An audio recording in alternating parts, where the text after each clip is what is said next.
Yvette Clark, everyone. Woo!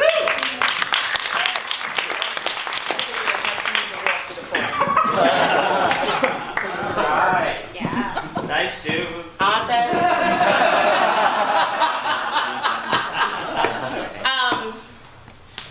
I don't write anything down, I speak from my heart. It's a wonderful thing to be in the presence of the family of my beautiful friend Chris. He was special to me, and it happened really fast. It was instantaneous. It was almost like a nuclear explosion. He fell in love with my voice, and then fell in love with me, and I in turn did the same. Neither one of us was a song he loved to hear me sing. And I didn't sleep last night, worried about if I was going to do it well for him, because this is the last time I'm going to sing it in his honor. So I don't really care what happens in here today. I really don't. This is just for Chris.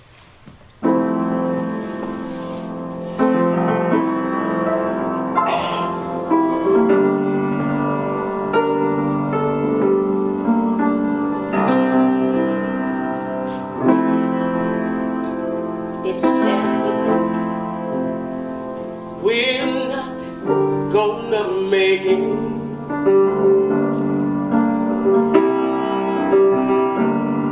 And it's gotten to the point where we just can't fake it.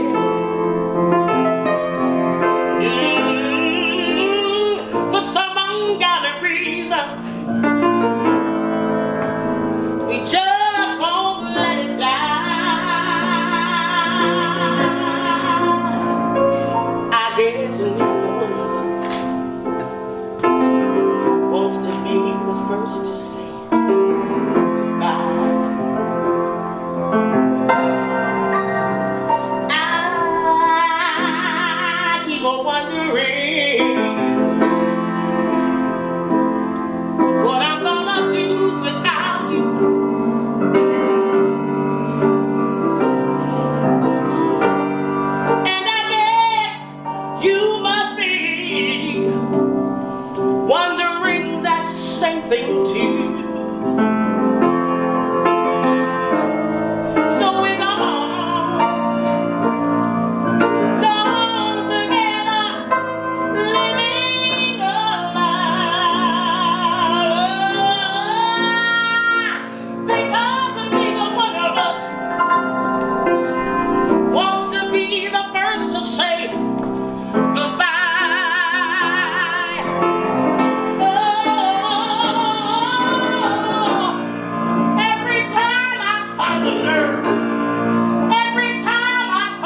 Mr. Jim Benzing.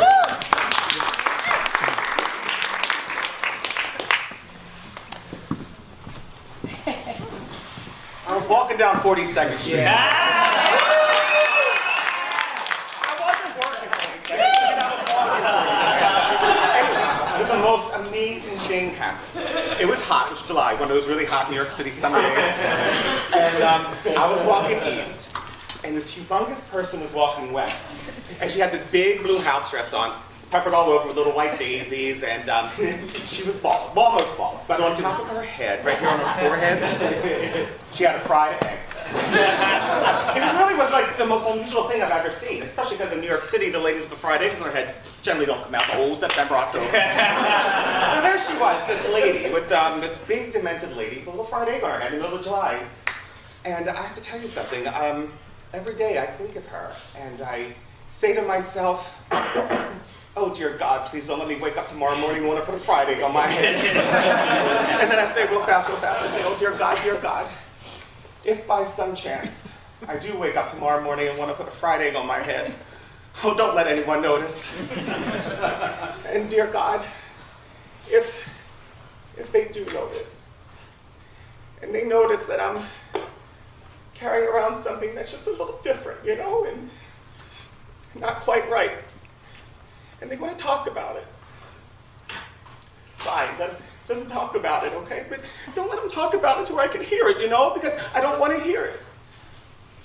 Because here's the truth about fried eggs. You can call it a fried egg, you can call it whatever you want, but we all get one. And some of us, we wear it on the outside, and some of us wear it on the inside. Chris and I went and saw Bette Midler in Vegas. It was just the two of us for a whole weekend. It was amazing. I met Chris in 1986. I was auditioning for They're Playing Our Song, which he was directing, which he did not cast me in, which he never let me forget. For 29 years, like, out of the blue, hey Jim, remember the time I never cast you in a show? When we would introduce me to somebody who's like, oh, this is my friend Jim, he's like my oldest friend in New York. I didn't cast him in They're Playing Our Song. Chris and I had a tradition. This is pre-Marie's. Every Sunday night, we would go to the beer blast at the dugout.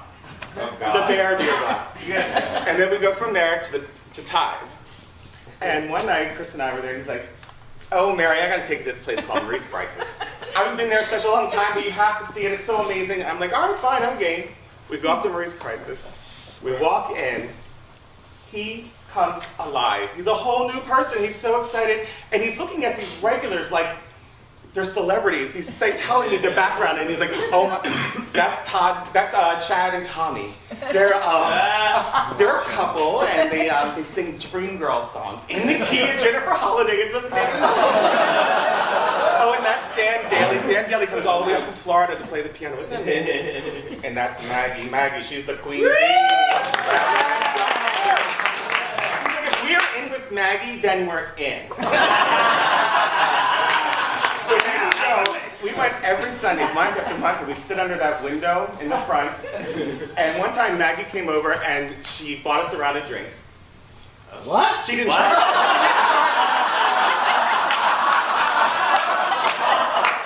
She didn't charge us, that's it.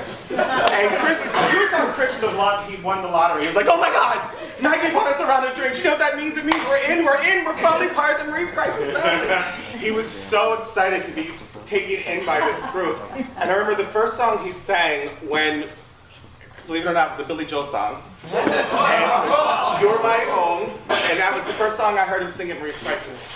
He had me stand in the corner so I could critique him when he came on. He sang the song You're My Own, and came up, he's like, oh, Mary, how was it? I'm like, it was great. He's like, did the walls shake? I'm like, yeah, the walls shake. He's like, the roof rise? I'm like, the roof rose. He's like, oh, was I glorious? And I'm like, you were glorious, Chris. He's like, oh, thank goodness. And then skip to a couple months later, I'm sitting at the piano, and Maggie walks up to me, and she's like, hey, honey. Sorry, this is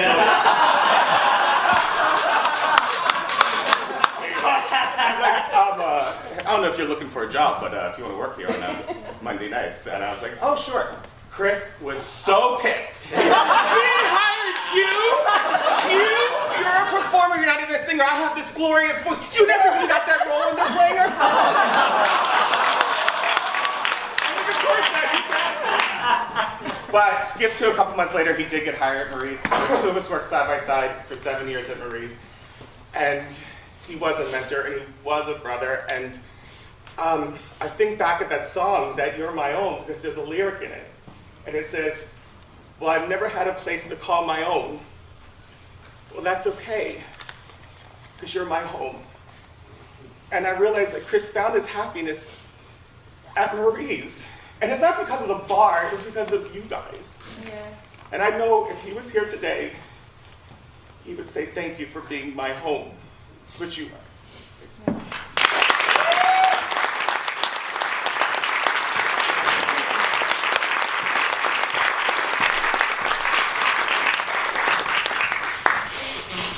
Everyone, the yeoman pianist tonight. Good seeing you.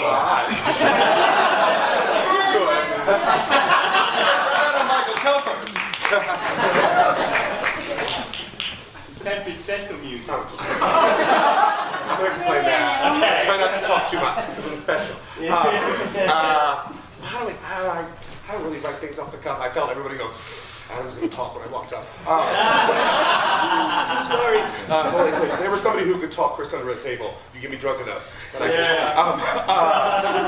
I'm a teacher as well as a musician. I teach the children, theater and music and stuff like that. And Chris was my friend. He was my coworker. He was a bartender. But to me, he was a teacher.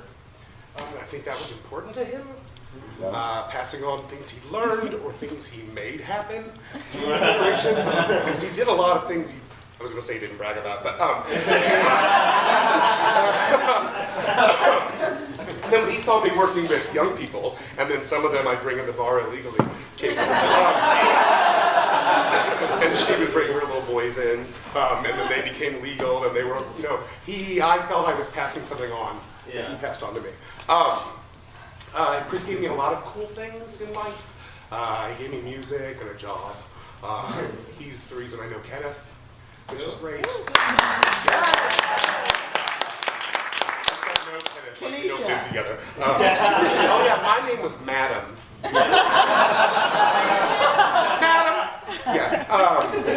I got distracted. This is why you don't let me talk. These are little stories. He was always the guy when Kenneth and I were not getting along that I would talk to. I find out later Kenny would too, and he would talk out both sides of his mouth to us. It was to keep us together. He once told me something. We were having a big fight. I don't even know what the fight is about. There's been a lot. And I said, God, I just feel like he doesn't love me as much as I love him. And Chris said something to me. He goes, if it's true that love isn't equal, isn't it better to be the one that loves the most? And it changed I said, God. I'm sure he stole that from someone, but it changed my life a little bit. And so now, last year, we don't fight as much anymore because we're too old for it. But there have been times where I'll be, walking, or we'll have had a fight, or I'll be struggling. It's like, Chris, I could really use you right now. Those moments where you get mad that somebody's not there. And then I realized he is, because some of us go on and teach things he taught, and he keeps going on through us. I wasn't going to cry because I have to sing a song. I'm still not gonna.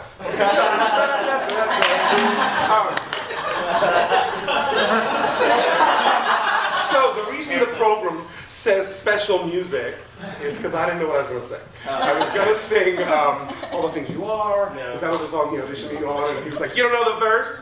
I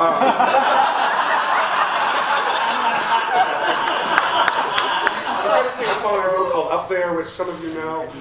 It's the only song that Chris liked. The last time I saw him, actually, I taught it to him, which is fun. I won't sing in the Village because he hated it. He hated it. That's cool. So good. It's really good, right? I wanted to write a new song, especially for him, but that's a lot to do. So I did, and then I was like, I didn't like it. I said, I'm too close. So I called Mark Goldsmith and said, here's some stuff I wrote. Will you fix it and just let me send it to music? And so we did. I finished it this morning at 11. So we're gonna...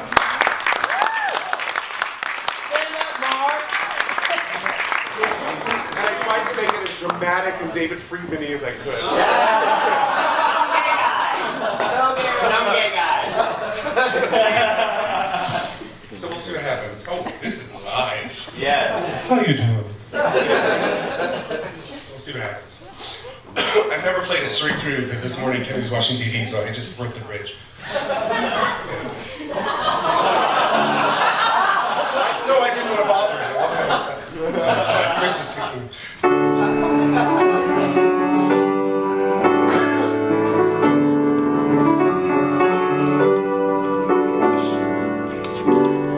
Are you here in the room? I hear your laughter on the air. I smell you smoking on the stair.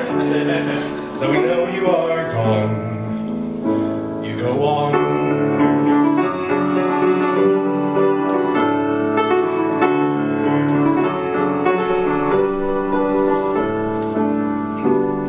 So I sing not of gloom. I sing of how you showed us pride. I sing the calm you still provide. Though we know you are gone, you go on.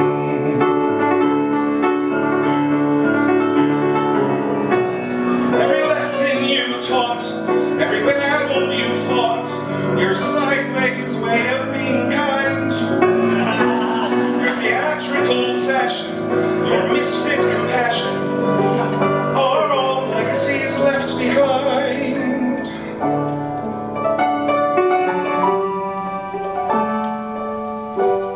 Still I have to assume that like all echoes, yours will fade.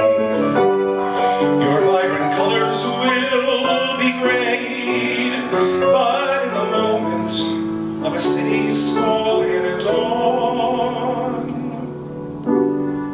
as those first rays fight through the grime, what will not ever change with time, we will know you're not gone. You go on.